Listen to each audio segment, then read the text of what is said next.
Welcome to A Balancing Act, a podcast devoted to helping families navigate memory loss. I'm Kelly Burton-Shaw. When a loved one is diagnosed with memory loss, everyone's lives change. Family members now have to juggle their loved one's increasing need for care while also trying to manage their own lives, families, and careers. It truly becomes a balancing act. I've worked with those affected by memory loss and with their families for more than 20 years. I created this podcast with the goal of helping you and your family face these challenges head-on. Together, we'll find the answers, because no one should walk this journey alone. Let's get started. Welcome back, everyone. Today, I want to share some stories we received from our listeners in the last week, because I think many of you might be experiencing the same thing with your loved one. One listener found that whenever she would visit her older sister in the afternoons, she would find her pacing around her apartment without any awareness that she was doing so. A son reported that his father, who had always been so soft-spoken and kind, now snaps at family members when they come to visit, for no apparent reason. And a husband reported that he wakes up in the middle of the night to find his wife upset, repeatedly checking locks on the doors and the windows.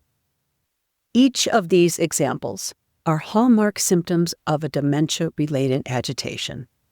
And it's often the reason many families seek a medical diagnosis, because this agitation can bring about such dramatic changes to their loved one's behavior and personality.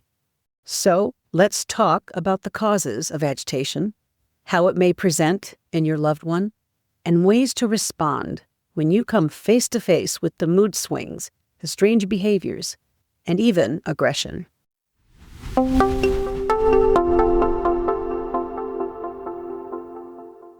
Few people know how common agitation is to those living with dementia.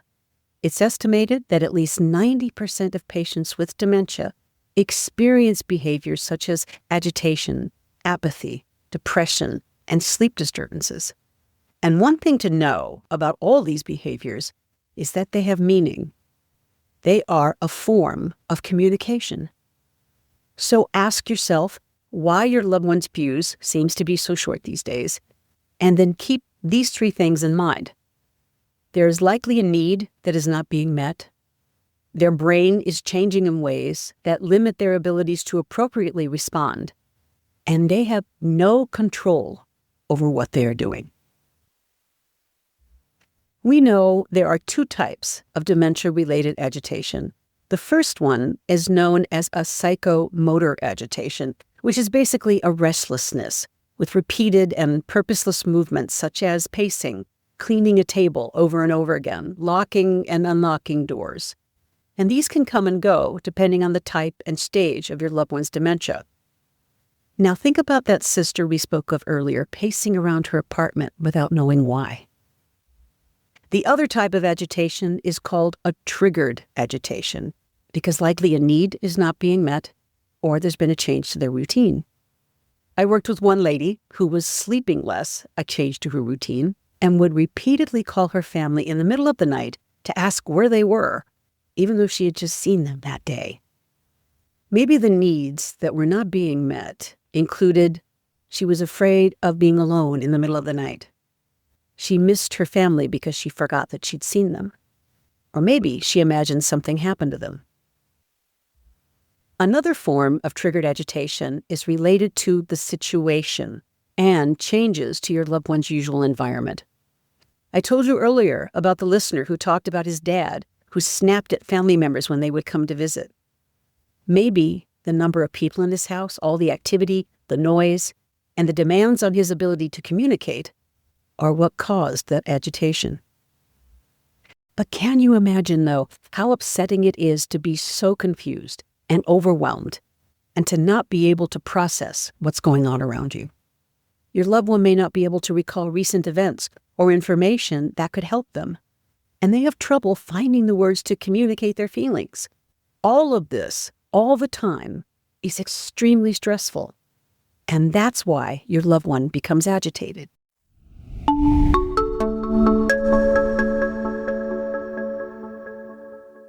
Let's talk now about the time of day when these type of behaviors start to happen. Are they worse in the late afternoon or the early evening? If so, this is what is known as sundowning, and it is very common in patients with dementia. Now, the exact cause of sundowning remains unknown, but what we do observe as dementia progresses is increased confusion and agitation in the late afternoon and into the early evening. Medical professionals call this sundowner syndrome, but it's not a disease. It's a collection of dementia-related symptoms and behaviors. Now, sometimes it may be because they're so easily overstimulated. After a full day of activities or visitors, it just becomes too much. Maybe they've been in a loud or a very busy environment. This overwhelm can cause a meltdown for you both. And think about those busy activities like running errands, traveling, or even going to doctor appointments. They can be exhausting for your loved one and can lead to an agitated and angry afternoon. It is best to limit these stressful situations. If you can go in the morning, try it and keep it short. Fatigue plays a major role in sundowning too, because with dementia often comes changes in the sleep-wake cycle.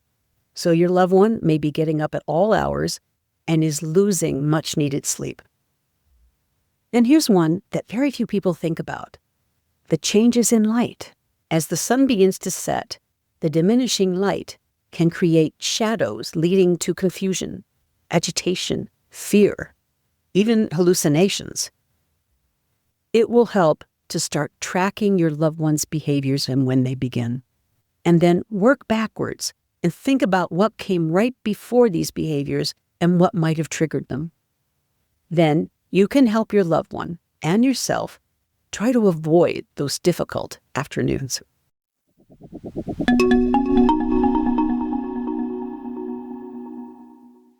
In terms of what to do within those moments of your loved one's agitation, first and foremost, remember your loved one cannot change what is happening to them or control their behaviors. So we have to change ours. If you're finding yourself completely blindsided or shocked when your loved one starts to become agitated, instead of asking yourself, why are they doing this? Try saying this statement to yourself: of course they're upset. This changes your attitude, and it encourages the one thing that your loved one needs most in these situations: empathy. Also, it helps to know, no matter how irrational your loved one seems to be at the moment, what they are experiencing is utterly and completely real to them. So our expectations must be adjusted to their level of abilities and what they're experiencing in the moment. And if any of that agitation is coming at you, please don't take it personally. Instead, take a minute and then summarize their agitation back to them. Try this: I can see that you are, and then fill in the blank. Here's an example.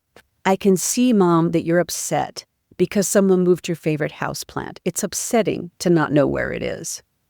And then leave it at that. Because remember, this is not about correcting them or about who's right or wrong. It helps to calm your loved one down by acknowledging their reality. And it lets your loved one know that you're on their side before they can think you're not.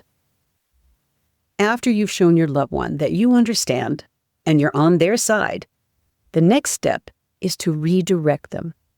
Now, one way is to try and solve the problem for them. So back to our example. Your mom is having a meltdown because she can't see her favorite houseplant. If it's because she forgot she moved it herself to the laundry room to water it, tell her you moved it to the laundry room to water it, and you'll bring it right back when you're finished. Besides, you're watering all the household plants today, and this takes some time. Or if you have no idea what houseplant your mother is talking about, and they're all exactly where they were the last time you were there, you can point her in another direction. Try saying something like this: Mom, I forgot. Where did you get that plant? Did someone give it to you? You've always had so many beautiful plants. Remember all the plants in our house when I was little? You're moving them to a related but not an agitated subject. If, though, they are just stuck and they cannot be redirected, Can you stop or change what is going on and remove the cause? If it's too noisy, tell the guests your loved one is tired and that maybe it's time to go. Or turn down the volume of the TV. The goal is to cut off all the sensory overload. So just keep trying these things until you find what works in the situation. And remember, the more agitated they get, the slower, calmer, and quieter you need to get.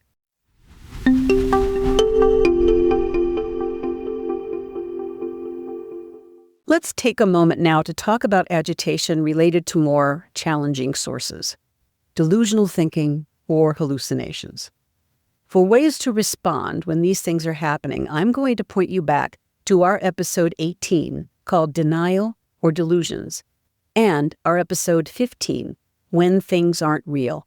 You'll find so many tips in both episodes for dealing with such difficult situations. Finally, if your loved one is moving past agitation and anger to aggressive behaviors, it's more than you should be dealing with on your own. Make sure your loved one's physician knows about these behaviors and tell them that your loved one and you need help. Because when validation, redirection, modifying the environment just don't work, it may be time for medication. And if ever you or anyone around your loved one feels threatened in the moment, get out and call 911. And be sure to let the first responders know that your loved one has dementia. They are trained in how to deal with situations like these. And if your loved one is still driving, on your way out the door, it's a good idea to take the car keys just in case, because everyone's safety is paramount. Just as your loved one is becoming more overwhelmed these days, everything we've talked about today can be overwhelming to you. So enlist a team of support. Make sure your loved one's physician is on board, other family members, or their friends or caregivers. And for yourself, join that support group and build a library of resources. And please, feel free to add me to your team. You can message me on Facebook with any questions or comments, or we can set up a chat. That's why I'm here. I know seeing your loved one go through this can be so very hard. Ultimately, the best we can do is offer them a way out of the agitation, one moment at a time. And be sure to cut yourself a break, because remember, no one is perfect at this. No one. You're doing the best you can. You're doing it from a place of love. And that is enough. I'm Kelly Burtonshaw, and it was my pleasure spending time with you today. Please, keep in touch. Hi, I'm Peggy Wright, editor and producer of this podcast. If you like this episode, let us know by following A Balancing Act wherever you get your podcasts. Please take a moment to rate and review. Check us out on our Facebook page and YouTube channel as well. Links are in the show notes. Be sure to leave any comments or questions for Kelly, as this will help us continue to provide relevant, trusted content you can use right now to help you navigate a loved one's memory loss. We're here to help, and we hope to hear from you soon. Thanks for listening today.